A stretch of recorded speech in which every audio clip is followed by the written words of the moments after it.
Vamos a hablar hoy del por qué, porque lo más probable si estás viendo este video eres la oveja negra de tu familia, el por qué las ovejas negras de las familias les toca experimentar un despertar espiritual. Hola, yo soy Keila y si es tu primera vez aquí, nosotros somos Fundi, donde hablamos de los misterios del mundo y también un poquito más. Hoy yo quiero hablar de algo que yo sé que muchas personas se identifican conmigo. Y es prácticamente que aunque nuestras familias nos aman, nos quieren, nos adoran, siempre van a haber esos ciertos momentos en donde para las personas que son ovejas negras, no se van a sentir de alguna manera u otra identificada con su familia. ¿Y qué tiene que ver eso con el mundo espiritual? Porque todos somos seres espirituales, ¿verdad? Pero particularmente siempre hay ese personaje en la familia que le toca prácticamente romper con los parámetros que ha seguido esa familia por mucho tiempo. ¿Pero por qué esto pasa? Bueno, es que prácticamente hay una ley espiritual, y esto, claro, como ustedes saben, yo practico Kabbalah, hay una ley espiritual que establece que las cosas, cuando duran en una generación o en una familia, tienen que durar hasta 4 generaciones. Se puede encontrar en la Torá, se puede encontrar en la Biblia, como en el Corán y en otras también tradiciones espirituales. Siempre se ha conocido este concepto de las 4 generaciones. Ahora, vamos a hacer un ejemplo. Véase decir, hay un problema de alcoholismo con los hombres de una familia en particular. Véase decir, el tatarabuelo en el 1940 fue que comenzó este problema de alcoholismo. Después se la dio al vice,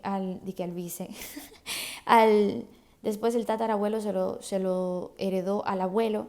Después el abuelo heredó ese alcoholismo, se lo pasó al papá y después el papá se lo pasó al hijo. Pero ¿qué pasa? El hijo es diferente. Bajo ley espiritual al hijo le toca romper con ese ciclo kármico. Pero ¿qué sucede con los ciclos? Los ciclos, si fueran fácil, la gente dijera, sí, eso es fácil, eso no es nada, pero los ciclos son difíciles de romper porque tú tienes que desconstruir prácticamente cómo te han criado, cómo te han enseñado que son las cosas, que prácticamente es la realidad. Para muchos de nosotros, como nosotros crecimos en nuestra casa, para nosotros esa era la realidad, las cosas eran así. Por ejemplo, si en tu casa era normal acostarse a las 10 de la noche, para ti tú crees que eso es normal en todas las casas. Y después llegas a la adultez y te das cuenta que no. Ahora, aquí hay dos vertientes y el maestro Javier Bulkov habla mucho sobre eso, de que siempre, por ejemplo, hay casos donde en una familia, hay una familia que es súper sana, toda una bendición, todo tranquilos, y después hay ese personaje en la familia que es como un huracán, ¿ok? Y después hay otras familias en donde tú eres la isla en medio de un huracán, vas a decir. El que le toca ser la isla en medio de un huracán es el que tienden a identificar como una oveja negra, pero también el que se convierte en el huracán en medio de la isla también. Y hay sus dos diferentes propósitos, ¿ok? Y hoy vamos a identificar cuál tú eres. El que le toca ser el huracán, perdón, el que le toca ser la isla en el medio del huracán son ovejas negras que prácticamente nacen en hogares caóticos, nacen en hogares que quizás desde pequeños no se sienten identificados, nacen quizás en situaciones a veces de abuso, situaciones de extrema pobreza, de un pensamiento de no tan abundante.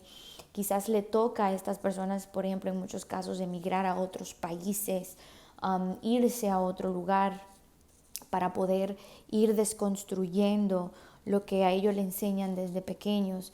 A veces a esas personas, a esos tipos de oveja negra, les toca también romper ciclos como el que yo estaba mencionando al principio del video, como alcoholismo, adicciones y esas cosas.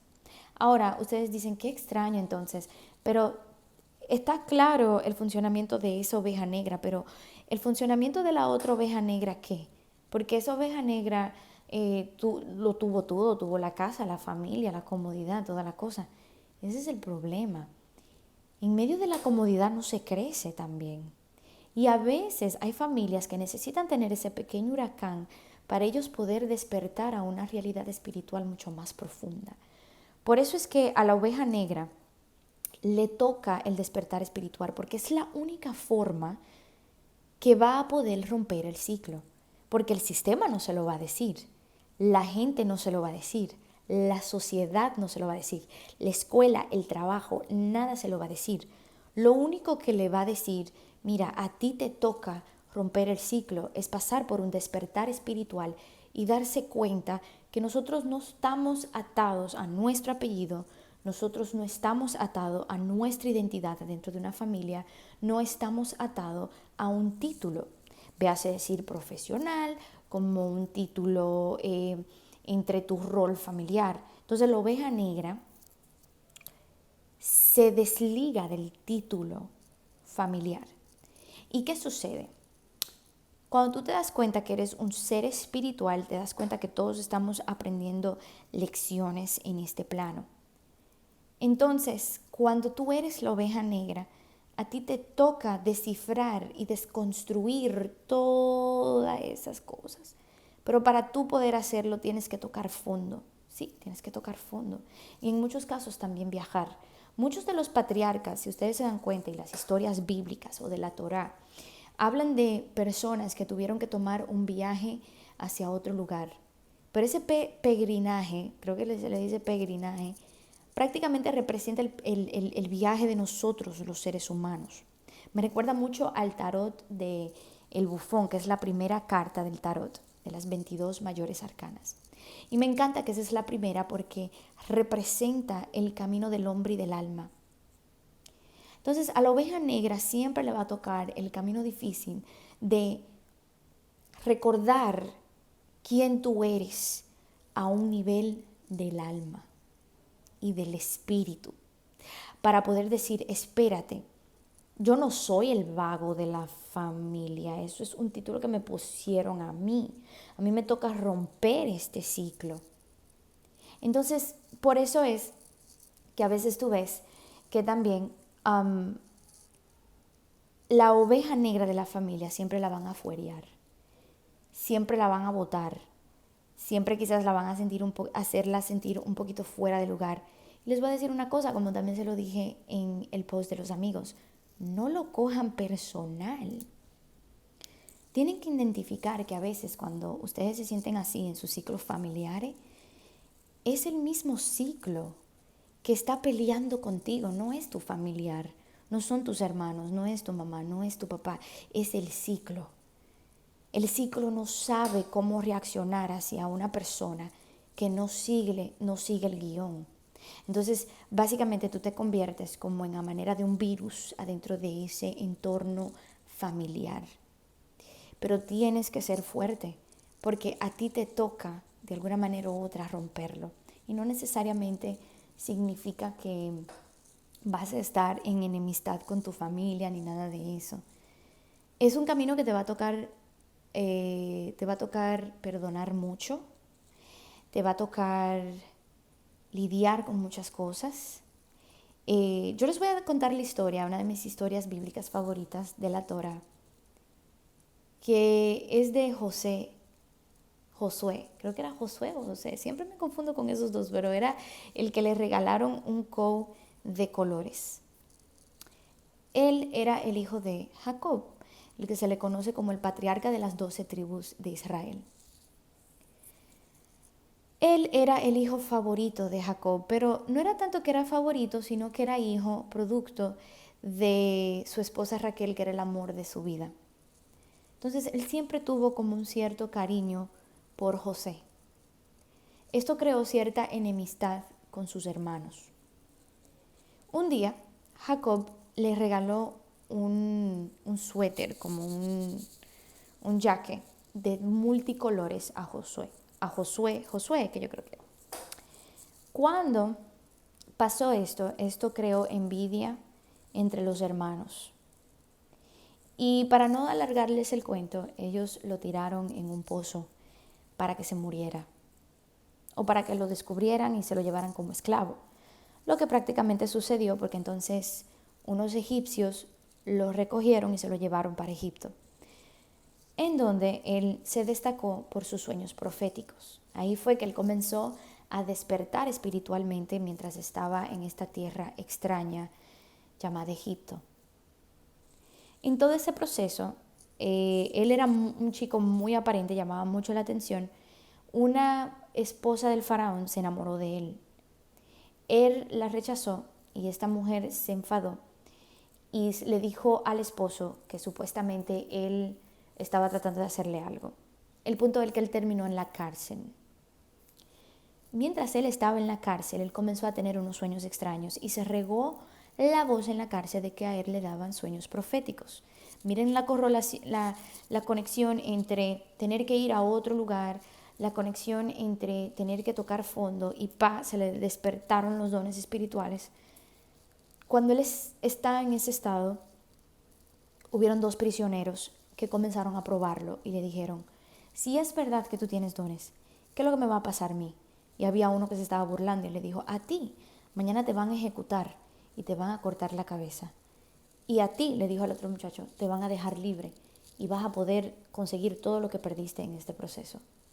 Al próximo día, el hombre se rió y al próximo día, así mismo fue, se lo llevaron a ejecutarlo y el otro lo dejaron libre. La voz se regó y eventualmente él terminó siendo contratado por el rey, por el faraón, para que le interpretara sueños. Y en todo esto, Josué se convirtió en la mano derecha del faraón. Ahora, aquí es donde viene lo de los ciclos. Sabes que en la familia de Jacob había un ciclo porque Jacob también no fue heavy con su hermano Esaú en una historia previa. Entonces había un ciclo de hermanos que se metían el cuchillo en esa familia. Hubo una profecía un día que el faraón llamó a Josué y le preguntó, Josué, yo me soñé con 7 vacas gordas y 7 vacas flacas. ¿Qué significa? Y él le dijo, Su Majestad, las 7 vacas gordas significan que van a haber 7 años de bendición y de mucha abundancia para Egipto. Y las otras 7 vacas flacas simbolizan que va a haber 7 años de escasez. Yo recomiendo que ustedes ahorren comida, ahorren todo lo que puedan en estos 7 años de abundancia para que cuando venga la sequía de los 7 años de escasez, ustedes estén preparados. Así mismo sucedió. Pero aquí es donde el cuento se pone loco. Cuando llegaron esos 7 años de escasez, ya Josué era literalmente la voz principal después del faraón en Egipto. Era literalmente lo más equivalente a un rey. ¿Y ustedes saben quiénes se presentaron en su puerta? Sus hermanos, pidiéndole ayuda. Dicen que ellos no lo reconocieron cuando lo vieron y dicen que Josué se fue a una esquina a llorar. Y él tuvo la decisión difícil de ayudar a sus hermanos. Y los ayudó y los perdonó. Porque él reconoció que él era el que tenía que romper el ciclo en esa familia. Sabe que vienen las festividades y les dije esa historia para decirles que comiencen a ver esos familiares con los ojos de compasión y misericordia. Recuérdense que cualquier cosa que vengan a decir de ustedes es solamente una proyección, es solamente viene de miedo, viene de incertidumbre, viendo una cosa que quizás no se acostumbraba en tu familia. Y el cambio duele, el cambio siempre va a ser incómodo, pero el cambio siempre va a valer la pena. Y nada, quería compartir eso con ustedes, quería compartir esa anécdota pequeñita, quería explicarle un poquito del por qué. Ustedes a veces van a tener que no solamente ser las ovejas negras de su familia, sino también van a tener que tener un despertar espiritual en el proceso. Otra cosa, antes de terminar el video, quiero hablarles de este libro que se llama Despeja tu mente, Diario de Trabajos de Sombra para tu Autodescubrimiento, de Gina de Camps, una muy buena amiga mía. Les recomiendo este libro full porque es un diario de trabajo de sombras, lo cual, especialmente para el tema que estábamos hablando, de la desconstrucción del tema de los ciclos familiares, es esencial para el crecimiento de ustedes, no solamente en lo espiritual, sino también en el bienestar físico como emocional de ustedes, y emocional también, ¿ok? Mental también. Entonces, de verdad que yo les recomiendo, aquí habla un poquito de qué son los funcionamientos del trabajo de sombras y les da unos buenos prompts aquí, ¿ok? De preguntas que le ayudan a ustedes verdaderamente meterse dentro de ustedes y decir, ok, ¿qué es lo que tengo que trabajar? Porque a veces es difícil, tú no sabes ni de dónde comenzar. Entonces este libro te va a poder ayudar a comenzar. Por ejemplo, la primera pregunta que dice aquí es, ¿quién ha tenido el mayor impacto en mi vida? ¿A quién considero mi mejor amigo y por qué? ¿Qué cualidades positivas aportan mis relaciones cercanas? A ver aquí. ¿Qué persona te ha hecho más daño en tu vida? Escríbele una carta diciéndole todo lo que te gustaría decirle. O sea, es un excelente guía para mi gente que quieren comenzar su proceso de sanación en este 2023. Así que nada, eso ha sido todo por hoy. Les amo, les quiero mucho. Gracias por las sugerencias que me han mandado en comentarios. Le quiero dar gracias a los Patreons que hacen posible estos videos. No se olviden de suscribirse, darle like y recuerden que siempre tenemos un nuevo podcast todos los miércoles en el canal de Fundi. Ya ustedes saben, donde hablamos de los misterios del mundo y un poquito más. Stay true to yourself, no coja bola, no coja carga, no deje que nadie te venga a decir nada sobre ti. Tú eres tú y ya, ¿ok? Pásenla excelentemente bien en este día de acción de gracias, los que están en los Estados Unidos, y nos vemos hasta la próxima.